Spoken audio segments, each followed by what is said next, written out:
সময়ের সঙ্গে সঙ্গে কিন্তু মানুষের অনেক বেশি পরিবর্তন দেখা দেয়, তেমনই কিন্তু মানুষের রুচিরও অনেক বেশি পরিবর্তন হয়। একটা সময় ছিল কচুর পাতা ভালো লাগতো না, কিন্তু কয়েকদিন আগে আমি ছোট মাছ দিয়ে কচু খেয়েছি, এত বেশি মজার লেগেছে।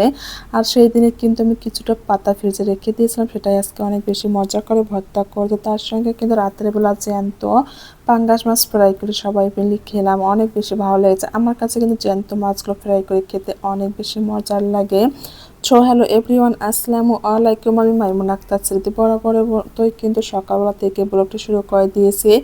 এখন কিন্তু প্রায় 8টা বাজে। আজকে কিন্তু 8টার সময় ঘুম থেকে উঠেছি। কয়েকদিন ধরে কিন্তু লেট করে ঘুম থেকে ওঠা হচ্ছে। উঠেই কিন্তু রাইস কুকারে ভাত বসিয়ে দিয়েছি।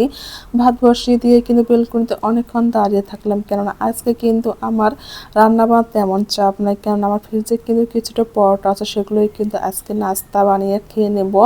এই জন্য ভাবছিলাম যে ধীরে ধীরে রান্নাটা করে না। এই সিমগুলো কালকে নিয়ে এসেছে, কিন্তু পলির ভিতর থেকে যে বের করে রাখবো এটা আর করা হয়নি, সেই জন্য একটু কিন্তু দাগ হয়ে গিয়েছে। কিন্তু সিমগুলো একদমই ভালো ছিল, উপরের দিকটা শুধু দাগ হয়ে গেছে। এখানে কিন্তু ছোট আলু ছিল না, বড় আলু দিয়ে সিম ভাজি করে নেবো, তার সঙ্গে কচু পাতা ভর্তা করব। কয়েকদিন আগে কিন্তু এই কচু পাতাগুলো ফ্রিজে রেখে দিয়েছিলাম, ভাবছিলাম যে ভালো হবে কি হবে না। আমি কিন্তু অনেক পাতায় ফেলে দিয়েছি, আর কয়েকটা পাতায় কিন্তু নিয়েছি। কিন্তু ভর্তা করার পর যে আমি পুরো অবাক হয়ে গিয়েছি, এত বেশি মজার লেগেছে। আর অল্প একটু ভর্তা হয়েছে, বিশেষ করে আপনাদের ভাইয়া কিন্তু অনেক বেশি মজা করে খেয়েছে। যাই হোক, যেহেতু অল্প হয়েছে আর অল্প জিনিস কিন্তু খেতে অনেক বেশি মজার লাগে। এখানে কিন্তু আমি কয়েকটা রসুনের কোয়া এবং কাঁচামরিচ দিয়ে সিদ্ধ করে নিয়েছি।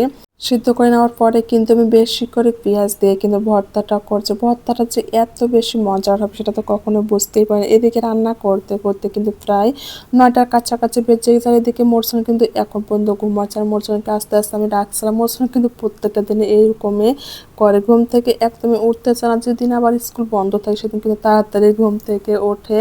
যাই হোক, ছেলেকে ঘুম থেকে উঠে দিয়েছে, এর মধ্যে কিন্তু ও রেডি হয়ে খাওয়া দাওয়া করে স্কুলে চলে গেছে। এদিকে আমরা কিন্তু সবাই একসঙ্গে নাস্তাটা করছি, যেহেতু ফ্রিজে ফ্রোজেন পরোটা ছিল সেগুলো আজকে আমরা নাস্তা করেছি। নাস্তা করা কমপ্লিট করে কিন্তু আবার রান্না বান্না শুরু করে দিয়েছে। আসলে রান্না করতে আমার অনেক বেশি ভালো লাগে।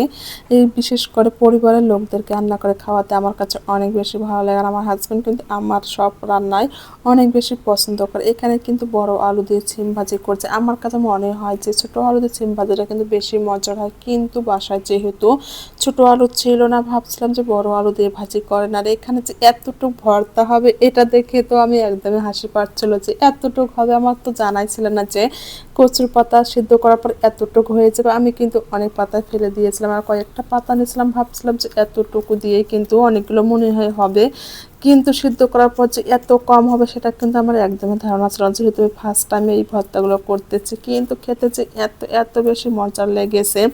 আর বিশেষ করে আজকে কিন্তু এই ভর্তাটা মোরসালানা খেয়েছে। আমি তো ভাবছিলাম যে ও খাবে না, কিন্তু ও অনেক বেশি মজা করে খেতে, যেহেতু অল্প ছিল তিনজন একটু একটু করে খেয়েছে। আসলে মনে হয় অল্প জিনিস অনেক বেশি মজা থাকে। যাই হোক, রাতের বেলা কিন্তু আপনাদের ভাইয়া অনেক বড় একটা মাছ নিয়ে এসেছে, কেটে নিয়ে এসেছে। এখন আমি একটুখানি ধুয়ে কিন্তু ফ্রিজে রেখে দেবো। এই মাছটা কিন্তু প্রায় 4.5 কেজি ওজনের ছিল, আর এত বড় বড় পিসগুলো ছিল।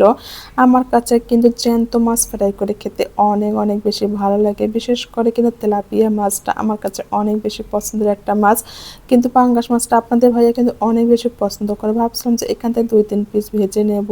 সুন্দর করে ধুয়ে কিন্তু পলিতে করে আমি ফ্রিজে রেখে দিচ্ছি। 2-3 পিস নিয়ে নিয়েছি ফ্রাই করে খাওয়ার জন্য। রাতেরবেলা কিন্তু অল্প একটু ভাত খাবো, সেই জন্য রান্না করলাম না।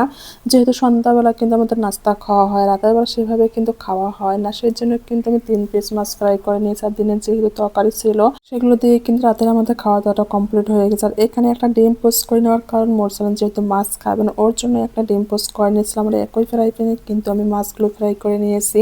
আসলে যে কোনো জিনিস টাটকা রান্না করে খেতে অনেক বেশি মজা লাগে, যেহেতু আমরা সময়ের অভাবে একবার এনে ফ্রিজে রেখে দেই। যাই হোক, কিন্তু সেটাও আমার কাছে অনেক বেশি ভালো লাগে। হাজব্যান্ড যেহেতু কষ্ট করে অফিস থেকে আসার পর আমাদের বাজার করে এনে দেয়, এটাতে কিন্তু আমরা অনেক অনেক বেশি আল্লাহর কাছে শুকরিয়া জানা যে আল্লাহ যতটুকু আমাদের দিয়েছে ততটুকুতে সন্তুষ্ট থাকা প্রয়োজন। কেননা প্রত্যেকটা দিন কিন্তু বাজার করার মতো সময় একদমই থাকে না। যে দিনে সময় পাই সেই দিনে কিন্তু আপনাদের ভাই এরকম করে বাজার নিয়ে আসার, আমি কিন্তু সঙ্গে সঙ্গে সুন্দর করে গুছিয়ে রেখে দিতে অনেক বেশি পছন্দ করি। যাই হোক, আমরা কিন্তু মাছের ফ্রাই ডিম পোস্ট দিয়ে আজকে রাতের নাস্তাটা করছি। দিনের কিছু তরকারি সেগুলো দিয়ে অনেক মজা করে খেয়েছে। খেতে খেতে কিন্তু ভিডিওটি শেষ করলাম। সবাই ভালো থাকবেন, সুস্থ থাকবেন, আল্লাহ হাফেজ।